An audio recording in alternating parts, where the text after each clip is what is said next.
Salut Nargis. Salut Kenza, comment vas-tu? Mal, je suis très stressée. J'ai un entretien d'embauche la semaine prochaine et je ne sais pas comment faire. Ah non, t'inquiète pas, je peux t'aider. Qu'est-ce que tu veux savoir? J'aimerais bien savoir ce que je dois faire pendant l'entretien. D'accord. Tout d'abord, avant d'aller passer ton entretien, il faut te renseigner sur l'entreprise et préparer ton dossier, ton CV et ta lettre de motivation. Oui, jusque-là c'est clair. Et après, qu'est-ce que je dois faire et dire lorsque je rencontre mon recruteur? Alors, ce que tu dois savoir, c'est qu'il faut dire bonjour au lieu de dire salut, donner ton nom, je suis par exemple Selma Hamdaoui, et t'adresser au recruteur en utilisant le vous et non pas le tu.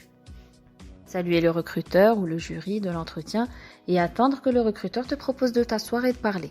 Ne le fais pas sinon. Oui, mais comment répondre à leurs questions? Par exemple, s'ils me demandent de me présenter, qu'est-ce que je dois dire? Tu parles de toi-même, de tes études et de ton expérience. Je te donne un exemple. Bonjour, je vous remercie de m'avoir reçu pour l'entretien. Je me présente, je suis Selma, j'ai fait des études en gestion et je suis titulaire d'un master en gestion des ressources humaines.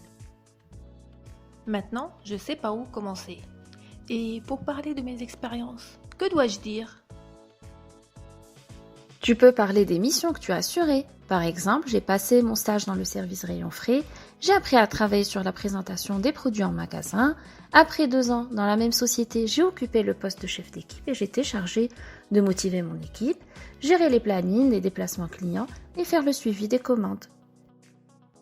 Donc, si j'ai bien compris, il faut me présenter, parler de mes études et de mes expériences. Et tu penses qu'ils vont me demander de détailler ce que je faisais? Oui, bien sûr. Il est important de montrer que tu connais bien ton travail. Par exemple, je m'occupais de la réception de marchandises, je gérais le planning de l'équipe commerciale. Comme tu peux voir, quand ce sont des tâches habituelles dans le passé, tu utilises l'imparfait. Je comprends mieux, merci beaucoup. Et c'est tout? L'entretien se termine ici? Je parle de moi et de mes expériences? Une fois qu'on aura parlé de toi, il faudra parler du poste, ce que tu connais du poste. Par exemple, il peut te demander, pour vous, quelles sont les qualités d'un bon commercial ou comment imaginez-vous les tâches que vous aurez à faire. Oui, donc je dois faire des recherches sur Internet avant, surtout si l'annonce contient une fiche de poste. Comme ça, je vais bien détailler. Oui, tu pourrais dire prospecter des clients, faire des fichiers clients, augmenter le nombre de ventes, etc. Ce que tu dois savoir aussi, c'est qu'il faut parler de tes qualités personnelles. Par exemple, je suis très perfectionniste et je fais toujours attention aux détails, ou j'ai beaucoup d'enthousiasme.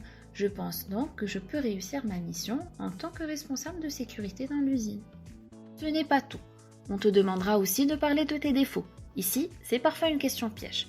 Ne parle pas d'un grand défaut qui peut décourager ton recruteur, comme je suis paresseux ou je suis désorganisé, mais par exemple trop exigeant, je suis très impatient de voir mes projets se réaliser.